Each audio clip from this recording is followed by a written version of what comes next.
Hello friends, आज मैं आपके साथ डिस्कस करूंगा इकोनॉमिक्स का, इंडियन इकोनॉमी का एक और टॉपिक, एनवायरनमेंट का चैप्टर चल रहा है।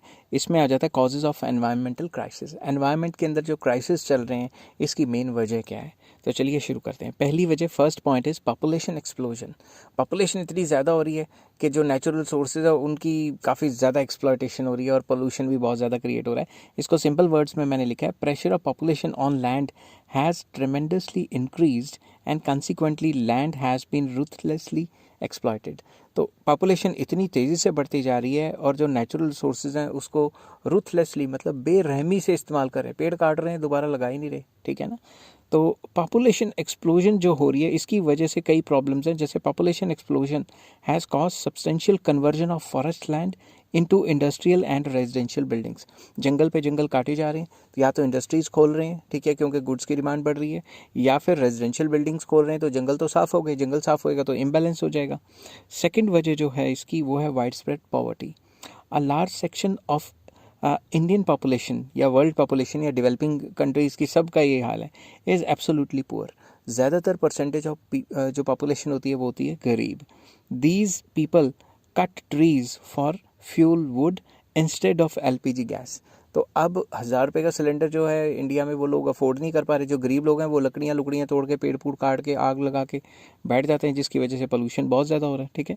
मैं ये नहीं कह रहा कि गरीबों की वजह से पोल्यूशन हो रहा है, उनकी गरीबी की वजह से हो रहा है। गरीबों की वजह से नहीं, गरीबी की वजह से।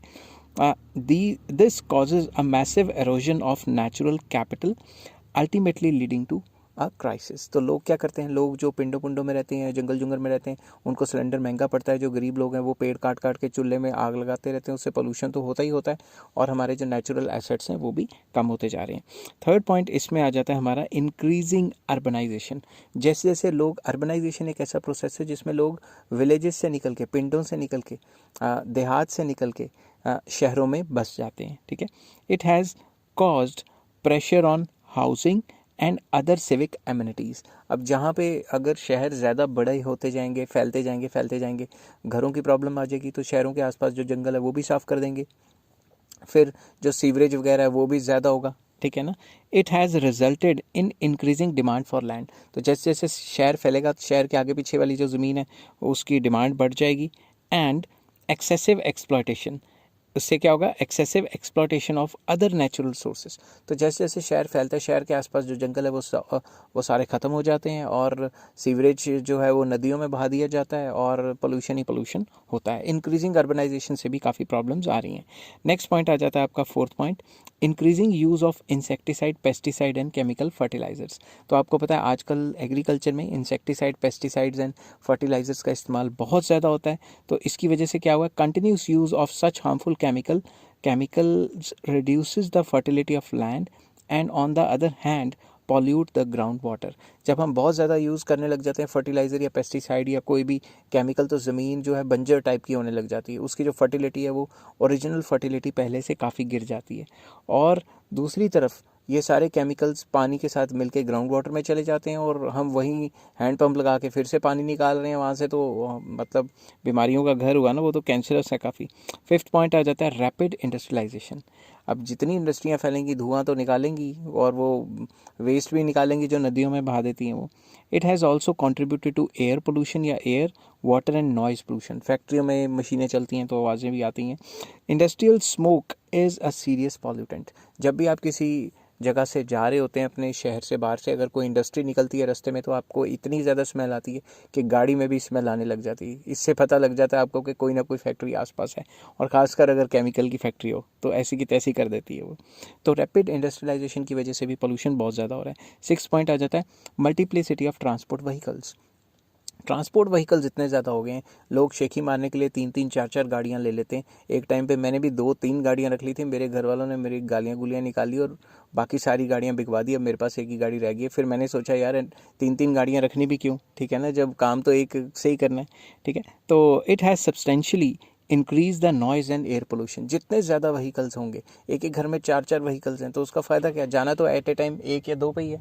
तो जितने ज़्यादा ट्रांसपोर्ट व्हीकल्स होंगे उतना ज़्यादा पेट्रोल डलेगा या डीजल डलेगा, तो उतना पोल्यूशन होगा।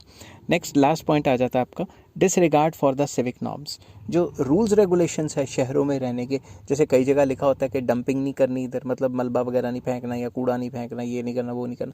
तो जो भी सिविक नॉर्म्स होते हैं अगर हम उनको फॉलो नहीं करते तो भी वो पोल्यूशन को बढ़ावा देते हैं। तो इसमें मैंने लिखा है general public in India tends to disregard the civic norms, often the roads are littered and also horns and loud speakers are indiscriminately used. ठीक है, तो हॉर्न्स एंड लाउड स्पीकर्स को इनडिस्क्रिमिनेटली यूज़ किया जाता है। ठीक है, जहाँ शादी चल रही है इतनी ऊंची ऊंची लगा के डांस करेंगे और ये नहीं सोचेंगे कि 3-4 घर छोड़ के कोई बीमार रहता है या नहीं रहता। ठीक है ना। और क्या कहते हैं, और भी कई इंस्टीट्यूशंस हैं, जैसे रिलीजियस इंस्टीट्यूशन है ऑफ ऑल रिलीजन। ठीक है ना, लाउड स्पीकर लगाएंगे, सारे रिलीजन की बात कर रहा हूँ, चाहे मेरा रिलीजन हो चाहे किसी का रिलीजन हो। ठीक है, तो पोल्यूशन ही है ना। ठीक है ना, तो अगर हम रैशनली सोचें तो जिसको पूजा करनी है वो, या फिर नमाज़ पढ़नी है या पाठ करना है, वो तो अपने घर में भी कर सकता है। ठीक है ना, तो रब तो हर जगह है। ठीक है ना, मैं उस बहस पे नहीं जाऊंगा कि ऐसे करना वैसे करना, मैं सिर्फ पोल्यूशन की बात कर रहा हूँ। ठीक है, मुझे गालियाँ मत निकालना मेरे इस मतलब विचार के या इस थिंकिंग के ऊपर। तो जिसने पूजा करनी है वो हर जगह कर लेगा। ठीक है ना, वो तो रब तो हर जगह है। ठीक है, आई होप ये वीडियो आपको पसंद आई होगी। अगर पसंद आई हो तो please like share and subscribe, और नेक्स्ट वीडियो में मैं लेके आऊँगा global warming. Till then take care, have a nice day.